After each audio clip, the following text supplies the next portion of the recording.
Hi, today's video I'm going to focus on construction play or constructive play.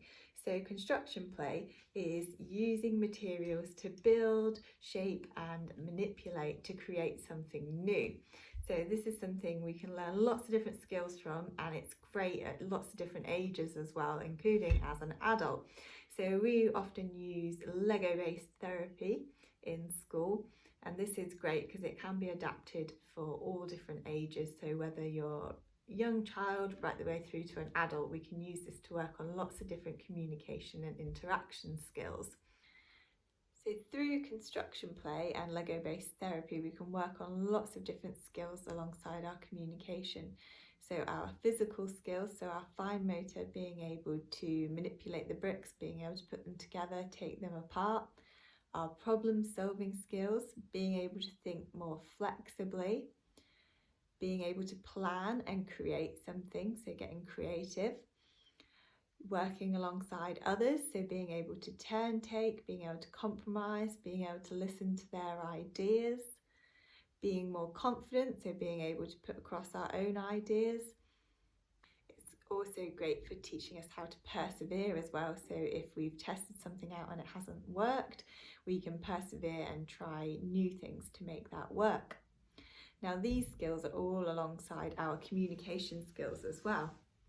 So when we're using Lego-based therapy, we can work on a whole range of different aims depending on the individual child. So it might be that they're working on their speech, so actually saying the words, saying specific sounds. It might be that they're working on linking words together, saying sentences. It might be that we're working on attention and listening with them. So we're trying to get them to be able to follow someone else's instructions. We get them to be able to sit and attend to someone else if they're easily distracted.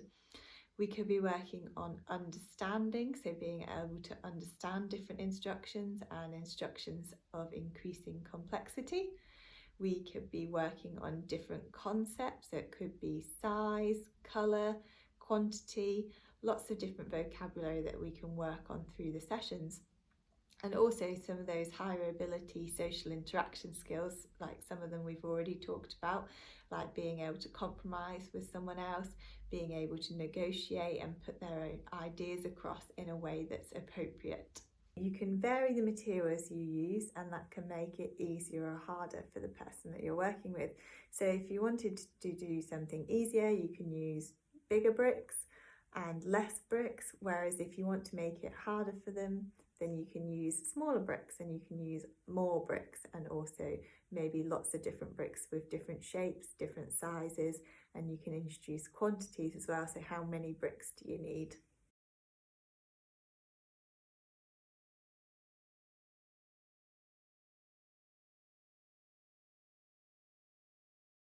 When using Lego-based therapy, you can work either individually with a child or young person or adult with communication needs, or you might be working with them in a pair or in a three, and they'd all have a different role to play within the task. So Lego-based therapy was originally developed to support individuals with autism who had communication needs to develop their communication and social interaction skills. So this was based on, it's very predictable, it's highly structured, and it's visual, so you're following step-by-step pictures.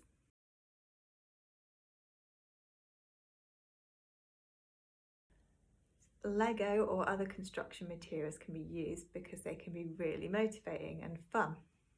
If the individual that you're working with has specific interest in something, you can incorporate these. So if they really like animals, you could focus on using animal-based sets, or if they really like vehicles or space, there's lots of different theme sets that you can use to make the therapy motivating.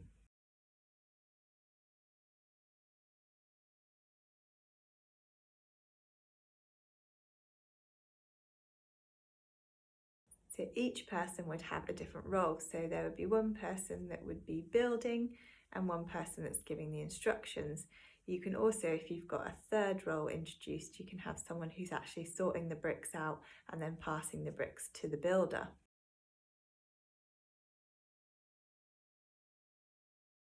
So the first part, before you start building your model, you would sort all of your bricks out. So you might want to lie all your bricks out. You can lie them out on a piece of paper, and then you can start to label them and name them. So this might be working on the concepts. So you might be teaching the concepts to the child. It might be the different colours and trying to get them to come up with names for the bricks as well. And then these names are going to be used later on when they're giving instructions to the other person.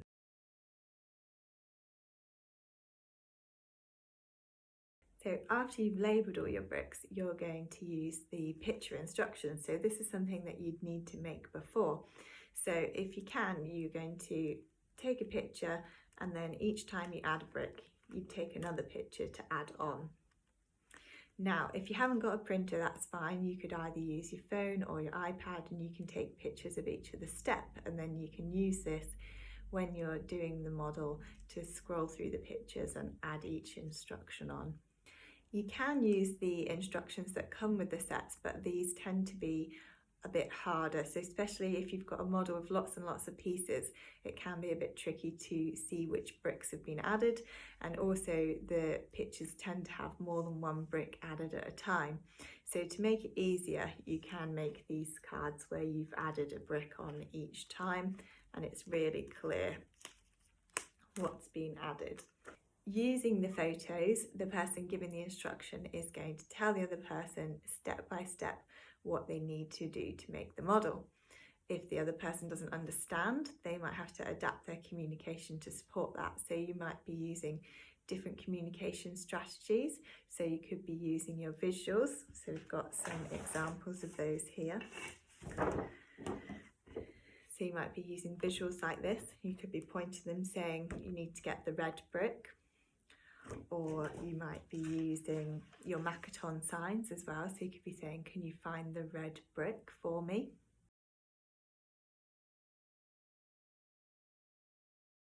You can use visuals like this, so actually sentence strips. So I want, and then they need to find the corresponding one that they want. So they might be doing, I want green. So you could be saying, I want the green brick, please.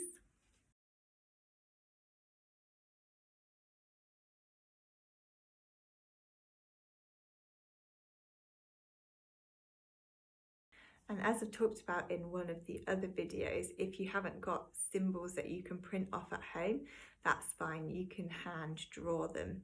So remember, just thinking simply what you might draw for that, and you can use your coloured pens to colour in to represent the different coloured bricks. You could also, if you've got some coloured card, you could put all of the red bricks onto a red piece of card as well to also support that understanding.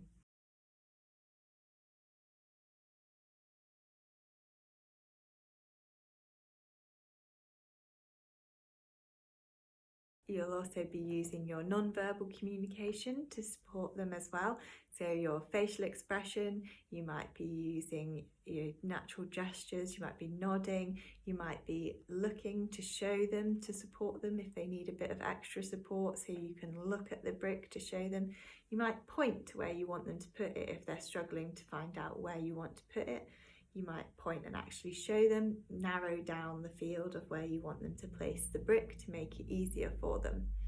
Some other tasks that you can do, so if you're not quite ready for making Lego models yet, you might be doing simpler things like this. So you can have a really simple picture.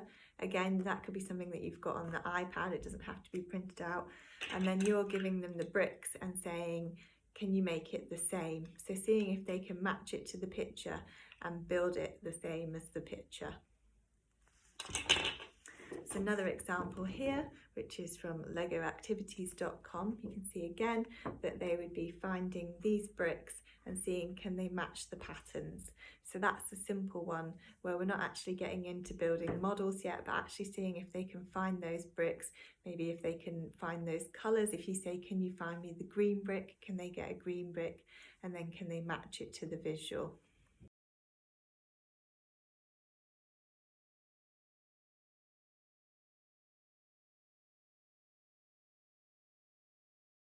A great free resource that you can download from the Lego Foundation is called 6 Bricks. So 6 Bricks comes with different activities, and all you need for it is 6 bricks. So you don't need lots and lots of bricks to do this, just 6 bricks. So you can use 6 Lego bricks of different colours, and within that there's lots of different activities. So there's one, it might be, can they match? Can they build the same tower as you? There's can you make a snake out of your bricks? And again, you can use bigger bricks if you want to make this easier. There's also games like Kim's game, so where you'd have the 6 bricks laid out and you'd have something covering the bricks, and you take one brick away, and can they see which brick that you've taken? So actually working on their memory skills as well. So that's 6 bricks, and that's free to download from the Lego Foundation, and it's some really great simple activities that you can do with only a few bricks.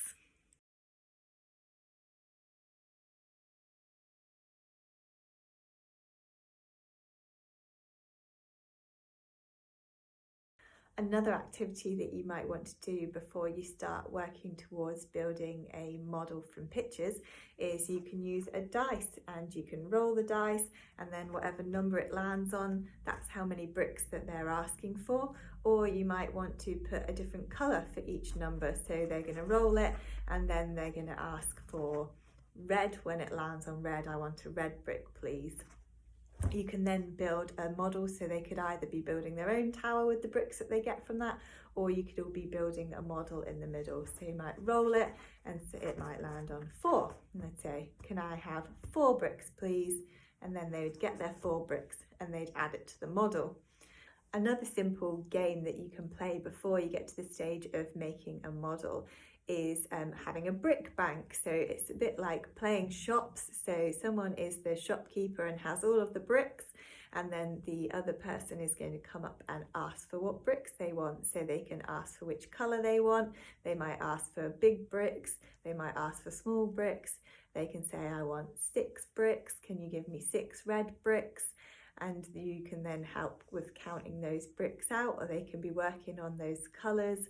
They could be working on the size, the quantity. You might have different shaped bricks. And you can take it in turns with that game, so they can be in charge of the shop and they can be coming and you can be asking them what bricks you would like, and then you can be seeing if they do understand. Like if you've said to them, oh, can I have 6 red bricks please? Are they able to count those bricks out for you? Are they able to know the difference between if you've asked for a big brick or you've asked for a small brick?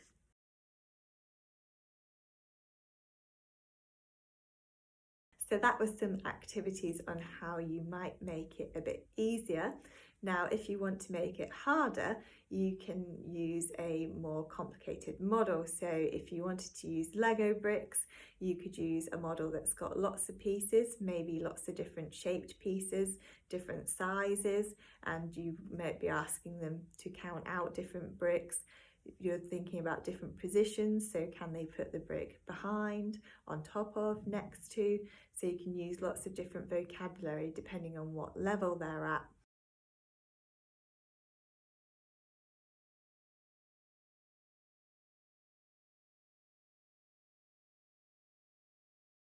You can also extend the activity. So once you've made a model, can they name the model? Can they think of a sentence about the model? Can they write a sentence about the model? Can they create a story about the model? Following on from making a story, maybe they could make a video about their model. So especially if you've got characters, they could act out and make a video about the model to share.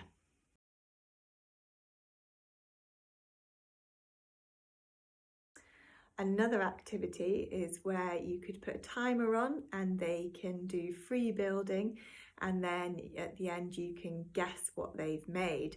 So you can make this easier, so that you could give them a choice board with different pictures of things, so they could choose between different animals that they want to make, or it could be, do you want to make an animal, a vehicle, a food? And then at the end you're going to guess what they've made. So that gives lots of opportunities for asking questions and answering questions.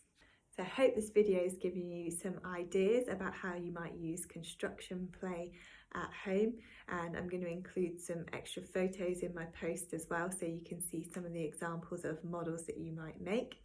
And also I've shared some other ideas of how you might use the same principles to do other things. So you could also use it for planting a seed, could be making a recipe, it could be making a DIY project, making a flat pack project. It could be different tasks around the house, like making the bed, so you could have different photos step by step on how to do that. So you can apply the principles of making it visual, making it structured, and you can apply that to lots of different activities to work on communication.